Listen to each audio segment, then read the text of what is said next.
Welcome to the Real News Network. I'm Jessel Noor in Baltimore, and welcome to this latest edition of the Black Financial and Fraud Report. Now joining us is Bill Black. He's an associate professor of economics and law at the University of Missouri, Kansas City. He's a white-collar criminologist and former financial regulator. He's the author of The Best Way to Rob a Bank is to Own One, and a regular contributor to the Real News. Thanks for joining us, Bill. Thank you. So, Bill, as I know you are aware, ProPublica recently broke a story of how former Bank of America employees have claimed in sworn testimony in federal court that Bank of America deliberately mishandled loan modifications and even paid employees bonuses to foreclose on homeowners without reason.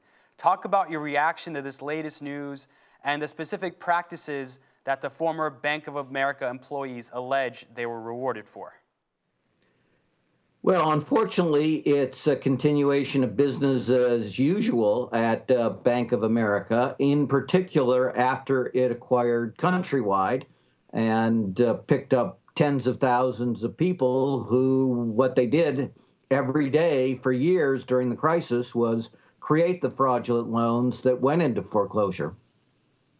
Bank of America has vowed to fight these charges, and they've said that each of the former employee statements is rife with factual inaccuracies. I'm quoting ProPublica right here. What's your response? Well, I mean, we can't judge the individual facts yet. Bank of America isn't certainly making an effort to clean things up. And it isn't just the whistleblowers.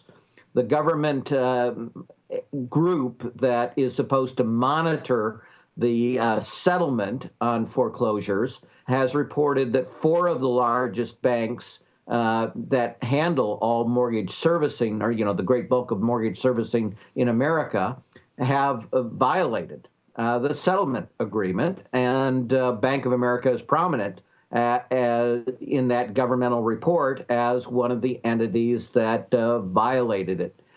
And these reports have been all through the industry for well over a year. What we've seen time after time is enormous hostility towards any settlement of a problem with homeowners in which you would do, for example, a short sale. And a short sale is where you sell the property with the permission of the entity that owns the mortgage for less than the price of the mortgage, and it wipes out your liability as the borrower. But these things can save a great deal of, in terms of ultimate losses for the banks. But they have a big, big problem, and that is they lead to quicker sales, or at least they should lead to quicker sales. And then the banks would have to recognize their losses on the bad loans, and the banks don't want to recognize their losses on the bad loans. And by the way, that's another scandal. The reason they get to play these delay games is that they use their political power and got Congress to extort the Financial Accounting Standards Board to change the normal accounting rules so that the banks could greatly delay the recognition of their losses. This is a deliberate governmental and industry policy to hide the losses to make the banks appear more profitable. So, Bill, as you alluded to, there was recently a massive settlement between these large financial institutions like Bank of America. Something like $25 billion was paid out by these banks to address a lot of these similar allegations. Does this latest news kind of tarnish this settlement? Yeah, but this settlement had a bastard birth, and its course through life so far has been very poor. So to back up, there was nowhere near $25 billion paid. That was, again, a whole bunch of governmental propaganda and industry propaganda. The actual cash flows were dramatically lower than that. And the average cash flow to a actual human being who was wronged by these folks is somewhere in the order of under $20,000.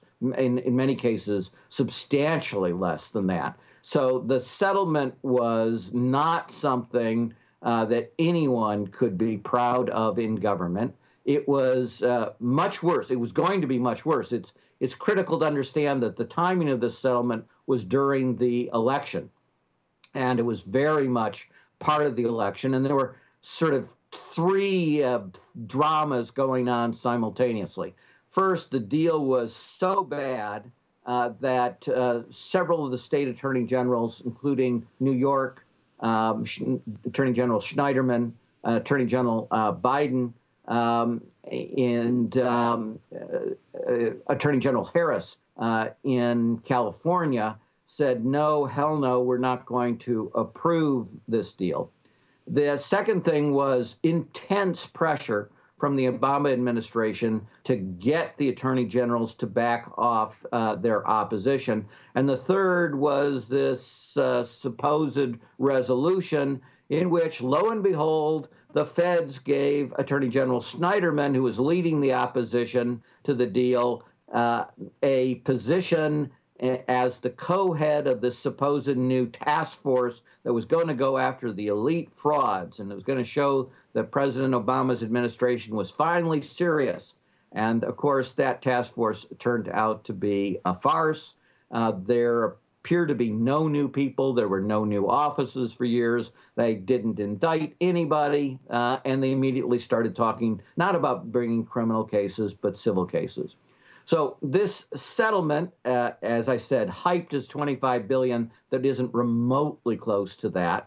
It's well under $10 billion in cash, and it's cash they would have had to pay anyway. And doing the foreclosure relief would actually make the banks more money in real economic terms. It's just this phony accounting stuff that is actually motivating the bank's opposition to doing many of these deals.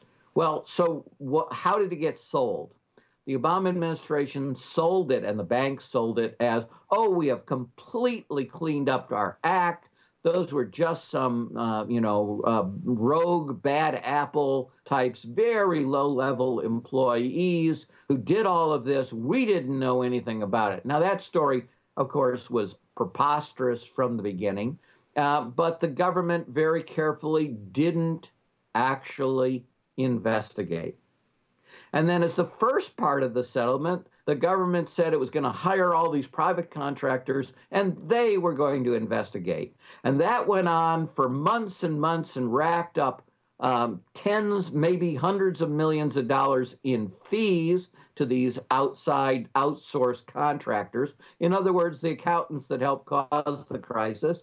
And then they gave up, saying the records are so disastrously bad at the banks that we can't tell how bad the situation is. We can't tell who was screwed. So we'll go to a completely new system where we sort of give more relief to some folks, and again, premised on the banks have completely changed their act. Well, the government then brought a civil suit, not a criminal action. And why did it bring that civil suit? Because there was a whistleblower. And then they held a press conference, and they praised all the governmental, the prosecutorial officials, and never mentioned the whistleblower who actually brought them the suit. And the whistleblower brought them all the good stuff, including the internal documents that proved that Bank of America was warned in advance that it was going to continue with a program that was going to make massive amounts of fraudulent loans. And the warnings proved to be true. And rather than deal with it, Bank of America, and by the way, again, this was the former Countrywide folks working for Bank of America, covered up all the fraudulent loans that they were doing, and the result was disastrous. So we knew from that governmental suit that far from being a good and reformed and now honest player, Bank of America was the old Countrywide guys who were cheating left, right, and center. And we knew that senior officials of Bank of America knew this and did nothing to do it, to stop it. And we knew that the Justice Department and its new task force refused to indict them even when the whistleblower gave them the case on a silver platter. So again, we can't judge the individual claims of the whistleblowers in the latest Bank of America foreclosure fraud, but we know that the bank, that what they're talking about, the organization they're talking about, is not reformed, has been rotten to the core, particularly in the former Countrywide operations, but not exclusively there. And so there's very strong reason to take the whistleblowers' complaints seriously, to investigate them fully. And if we had real prosecutors, there would be real prosecutions, because even the governmental report, which, as I say, largely gave up on finding the facts, and now simply bases its actions in great part on complaints. And we know that people complain relatively infrequently, even when they've been shafted. So you can take these numbers and multiply them times at least 4, is our experience. Well, they're getting 50,000 plus complaints on the supposedly cleaned up mortgage procedure. So that's several 100,000 in less than a year. Now, the good news is it used to be literally millions of cases of foreclosure fraud a year. So maybe, in fact, we've reduced it from a massive fraud epidemic to only a moderately huge fraud epidemic.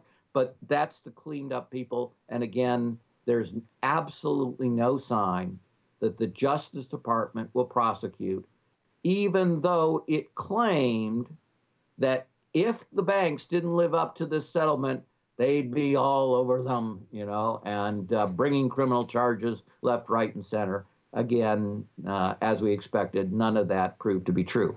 But since I've done lots of negative news, let me give you one that, if it proves true, would be good news and could very much relate to this down the road. The Securities and Exchange Commission head, Mary Jo White, the new head, has announced that in at least some cases, the SEC will now seek an admission of guilt when it does these otherwise useless settlements with people who commit securities fraud. And the banks, if the whistleblowers' complaints are true, would have not only committed other forms of fraud, they also would have committed securities fraud. And I would remind folks that is a felony in the United States. It can be charged as both a civil and a criminal wrong. Thank you so much, Bill, and we'll certainly keep following all of these stories. Thank you. And thank you for joining us on the Real News Network.